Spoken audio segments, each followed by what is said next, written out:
जय हिंद जय भारत, जय हिंद जय भारत, जय हिंद जय भारत।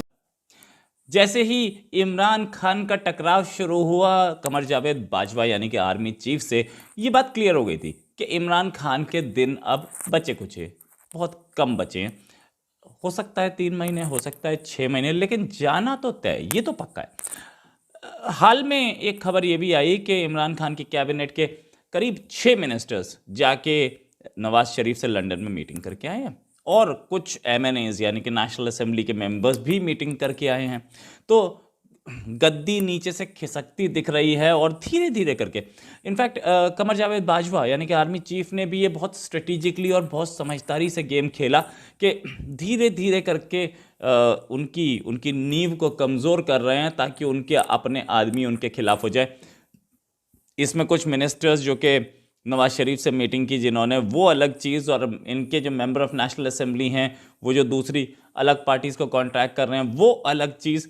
इसके साथ इनके डिफेंस मिनिस्टर, पाकिस्तान के डिफेंस मिनिस्टर जो कि इमरान खान की कैबिनेट में डिफेंस मिनिस्टर हैं, वो आज पीटीआई की एक मीटिंग में ही इमरान खान से भिड़ गए।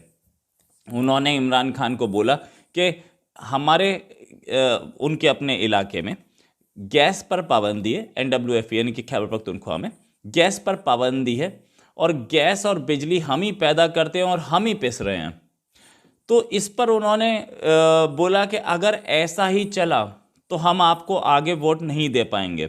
डिफेंस मिनिस्टर ने अपनी ही पार्टी के प्रेसिडेंट के लिए बोला, अपनी ही पार्टी के लिए बोला कि अब खैबर पख्तूनख्वा शायद वोट न दे पाए।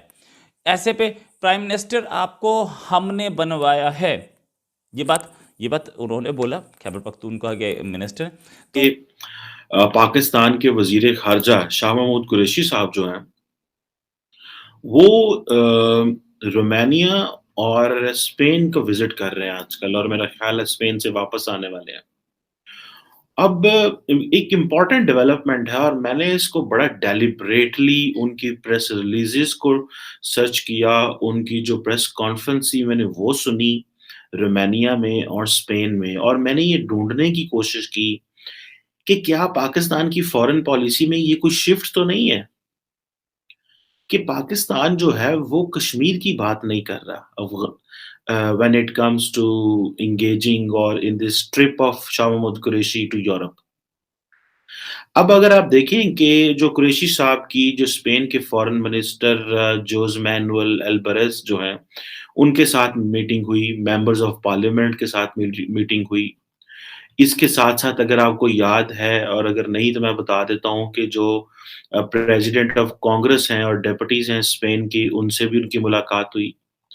और इस मुलाकात में स्पेन में जो हुई उसमें उन्होंने उन्होंने कहा जी कि हम बायलैटरल इकोनॉमिक रिलेशंस को डिस्कस कर रहे हैं।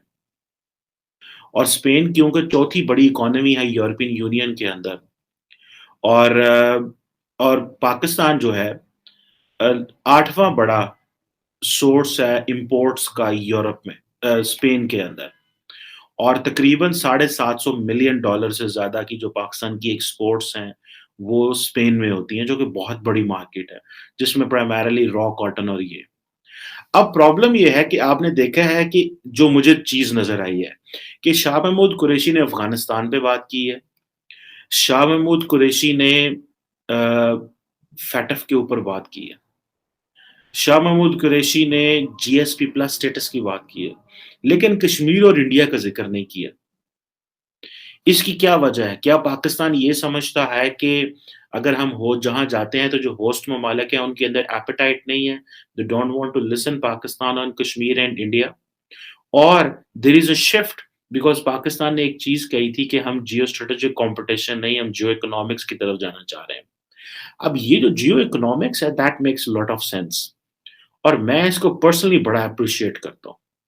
आपको पता है कि मैं आई एम वेरी मच उन नाकदीन में से हूँ, क्रिटिक्स में से हूँ गवर्नमेंट का, और होना भी चाहिए गवर्नमेंट का क्रिटिक्स। हम कोई हुकूमत की पीआर कंपनीज़ तो नहीं है यहाँ पे, या पीआर के लोग तो नहीं हैं।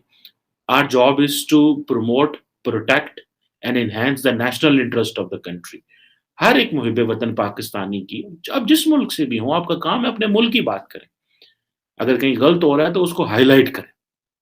अब आप ये देखें, जो शाह महमूद कुरैशी ने कश्मीर और इंडिया की बात नहीं की, that makes a lot of sense, ठीक है जी। अब क्योंकि आईएमएफ जो है वो हमें तो आईएमएफ और वर्ल्ड बैंक कह रहा है हमारी इकोनॉमी ग्रो नहीं कर रही इतनी। लेकिन प्राइम मिनिस्टर और शाह महमूद कुरैशी जो हैं, ये इस बात को बात कर रहे हैं कि भाई हमें जो है वो होम मिनिस्टर, ये सबसे करीबी आदमी बनाए जाते हैं, फाइनेंस इनफैक्ट। तो अगर सबसे करीबी आदमी बगावत कर रहे हैं तो कितनी पकड़ रह गई है इमरान खान की अपनी ही पार्टी में। अपनी ही पार्टी में डिफेंस मिनिस्टर बगावत पे हैं, कुछ मिनिस्टर्स जा कर के वहाँ मीटिंग करके आ रहे हैं, कुछ मिनिस्टर्स सरेआम बोलते फिर रहे हैं कि हम दूसरी पार्टी में जाना चाह रहे हैं।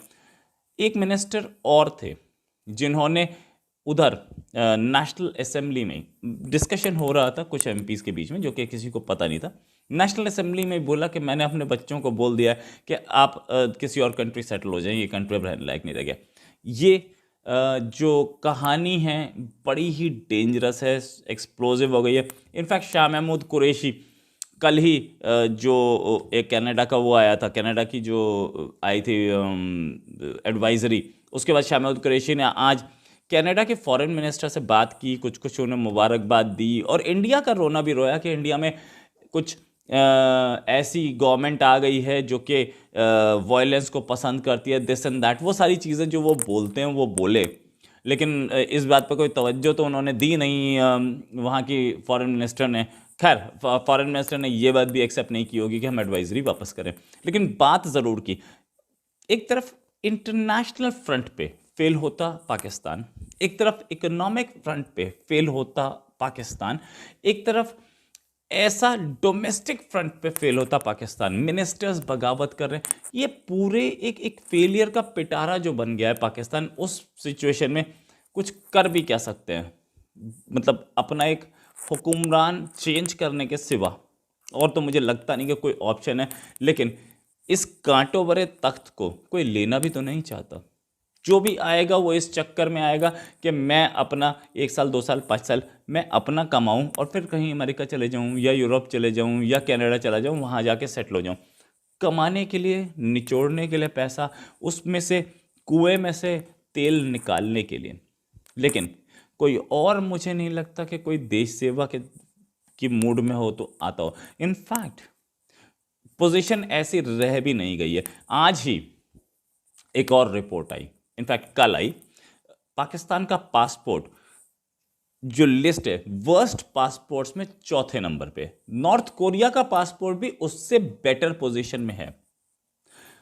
तो कोई पासपोर्ट की वैल्यू नहीं रह गई, कोई डॉलर की वैल्यू नहीं रह गई, मतलब अपनी करेंसी की वैल्यू नहीं रह गई, इंटरनेशनल लेवल पे फेल हो गए। क्या